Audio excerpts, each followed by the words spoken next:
আমরা তো 2 ঘন্টা সিরিয়াল দিয়ে কাটাবন থেকে এই জায়গায় আইছি, লাঞ্চের ব্যাগ ছিঁড়ে ফেলছি, তারপরেও কিছু লোক এই জায়গা থেকে ঢুকা দিচ্ছে। আপনাদের একটা ব্যবস্থা নেওয়া উচিত এই জায়গা থেকে। আমরা ওভারটেক করে আসতে তো করে তেল দিই না, আপনারা কমপ্লেন করেন আমরা তেল দিই, সবাইরে দিয়ে রাখতেছি, আমরা সবাইরে 5 লিটার করে দিয়ে রাখতেছি।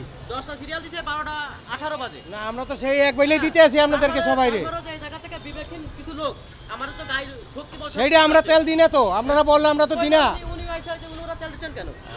আপনারা নিষেধ করলে স্যার তারে আমরা তেল দিই না তো, আমরা তো বাইর করে দিই। ওনারা বাইর করে দেন।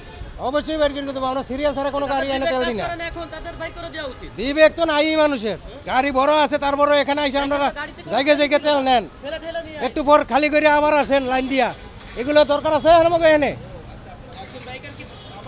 হ্যাঁ, এক দুজনে 2বারও নেয় তেল নিয়ে কি করে এগুলো ফাজলামি।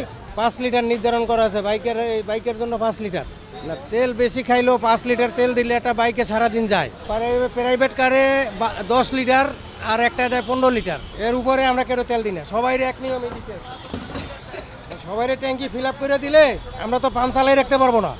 অন্য পাম্প সম্বন্ধে আমরা আসলে বলতে পারবো না, আমাদের এখানে তেল আছে, আমরা নিয়ম মতো সবাই দিতে আছি, সবাই পাইতে আছে এবং সবাই সন্তুষ্ট। একটু কষ্ট হইতেছে মানুষের, তারপরেও সবাই পাইতেছে। আমাদের এখানে যারা তেল নেয় এরা আমাদের পর সন্তুষ্ট, একটু কষ্ট হয় তারপরেও সন্তুষ্ট।